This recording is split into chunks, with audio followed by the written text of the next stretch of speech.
All right, thank you so much for sharing with a partner what you think your strategy for this proof would be. So I think a transformational proof would be a good strategy here. So we're going to talk about a rigid transfer, not a rigid transformation. We're going to talk about a transformation that's going to work to explain how we know that BC equals 2mn. And the transformation that we're using, is obviously dilations. But remember, we need to specify how we know that each point stays where it is, or that each point is taken to each other point. So let's start with our first thing. When we do a dilation, there's two pieces of information, right? We need the center and the scale factor. Okay, so we know our center is going to be A, but our scale factor is we know our scale factor is going to be 2, but we have to show how we knew that it was 2. Okay, so the very first sentence of our proof is going to be how we got our scale factor. Okay, so.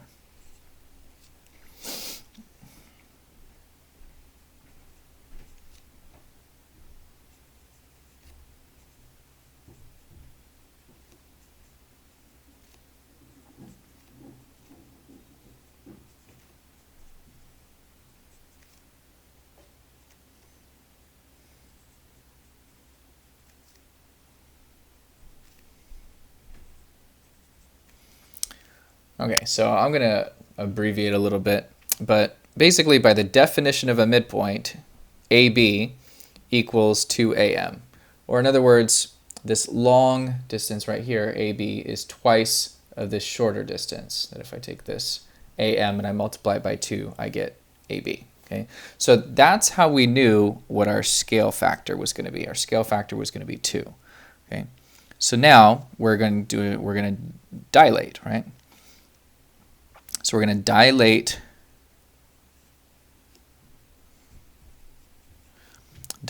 M from center A by scale factor 2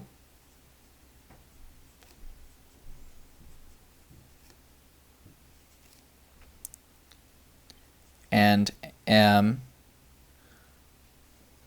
will coincide with B.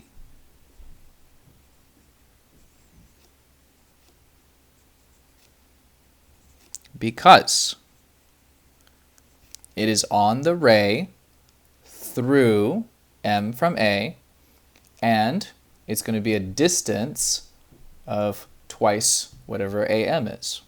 So dilate M from center A by scale factor 2, and M will coincide with B because actually we should say M prime. M prime will coincide with B because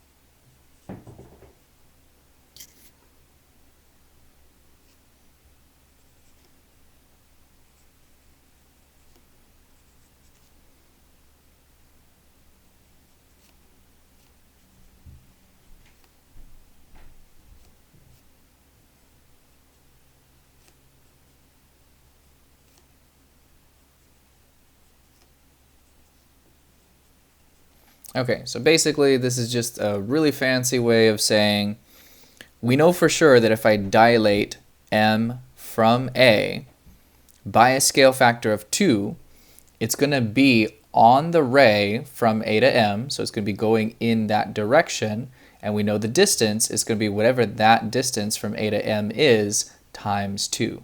And since we know that 2 was our scale factor here, we know for sure that our dilated point is going to land on B, right? So basically, if I dilate M, it lands on B, okay? So the same argument works for point N. We can do the same thing up there. Now, once I have dilated N and M, let's go ahead and write down that we can use the same argument for point N first. The same argument works for point N.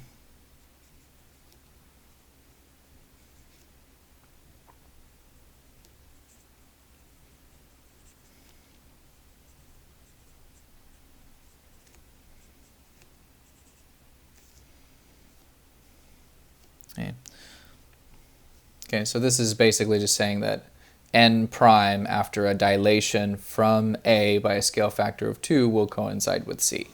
Okay, so we'll put right here next to B, this is m prime after a dilation of by a scale factor of 2, and C is the same thing as n prime after a dilation from A by scale factor of 2.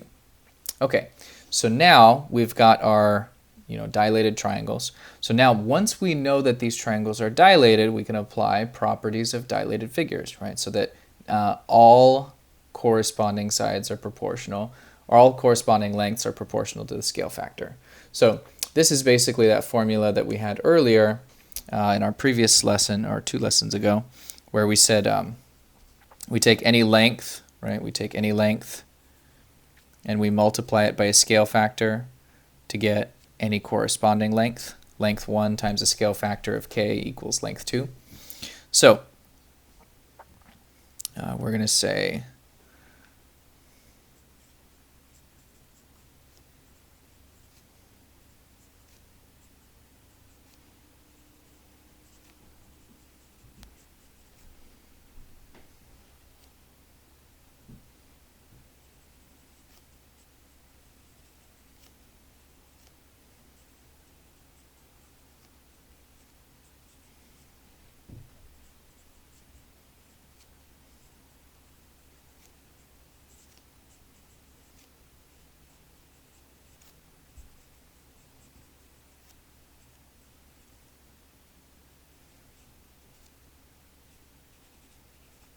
okay, so this is basically just a fancy way of saying, since we showed that our bigger triangle was a dilation, now we can use this property of